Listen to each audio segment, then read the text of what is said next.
When it comes to education, everybody thinks about testing and the grading of scores for students, but not too many people really think about the testing of teachers and also of administrators.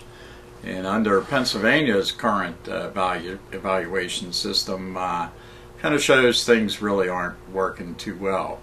The current system, there's only teachers and principals only get 2 grades. It's either basically that they satisfactory or it's unsatisfactory.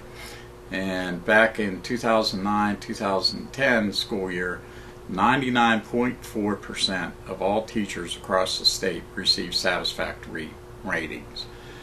Meanwhile, 92% of all principals receive satisfactory ratings. And that would be great if the test scores for our kids were going out of sight, but we know that's not happening either.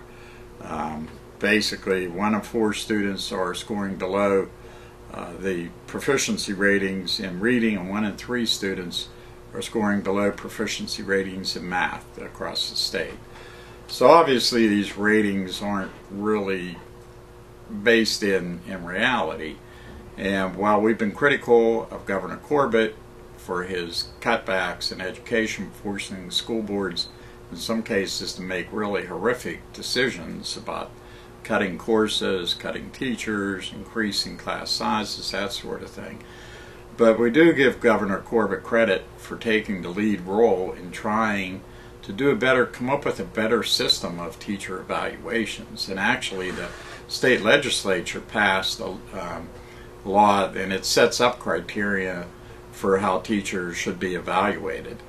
And what's going to happen is during this coming year, and actually in the past several years, several school districts have voluntarily participated in a new evaluation process that they're looking at change and trying to come up with something better. So during this school year, there will be a committee made up of teachers, administrators, and other education experts, and they'll be trying to come up with a system that is going to be fair to the teachers. You don't want to penalize teachers just because they happen to teach in a poor school district, or one with maybe lower achieving students, or maybe even one with higher numbers of disadvantaged students. So you really have to be careful about how you're going to do this. But for the first time, actual test scores will be taken into account, and they will be part of the process, and there will be a number of other factors that will be looked at. So I think that hopefully through this committee that they will be able to come up with something that will be able to satisfy the teachers, but also to be able to come up with a workable system. And on a whole, certainly evaluation systems can be very tricky, but they've been used in private business for a number of years, and done right, done properly, they can be very good. They can be very helpful in helping teachers teach better and improve their methods to make sure that what they're doing is really sound and really good, and in the end that will help the students in their test scores. And that's really what we're trying to do. Education should be about trying to improve education so that all students have a better chance at a quality of life once they graduate. So it'll be interesting. We'll be watching, seeing what's going to happen with these teacher evaluations. Stay tuned. We'll be right back. At theherald-standard.com, our mission is to provide news, information, and services to enable our communities to prosper. Every day, we strive to achieve this goal through 3 dynamic products. Wake up each morning to a copy of the Herald-Standard.com newspaper delivered to your home. Enjoy the e-edition, an exact replica of our print product on your computer, tablet, or smartphone. Or secure unlimited access to our full-coverage digital news site online at Herald-Standard.com. One local news leader, 3 great options.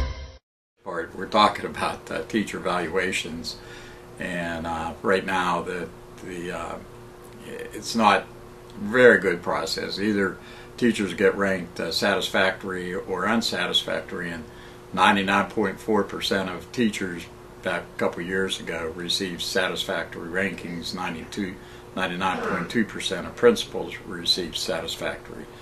So the Corbett administration, state legislators are looking at trying to come up with a way, and there's a committee, Department of Education is looking at with teachers and educators and also some experts to try and come up with a fair evaluation system. But one thing that they should be looking at, and really they should make nepotism illegal in Pennsylvania. This would be a great time for it, because no matter what kind of evaluation system you come up with, if you have a school board member and their son or daughter is hired as a teacher, well, how is the principal going to evaluate them fairly?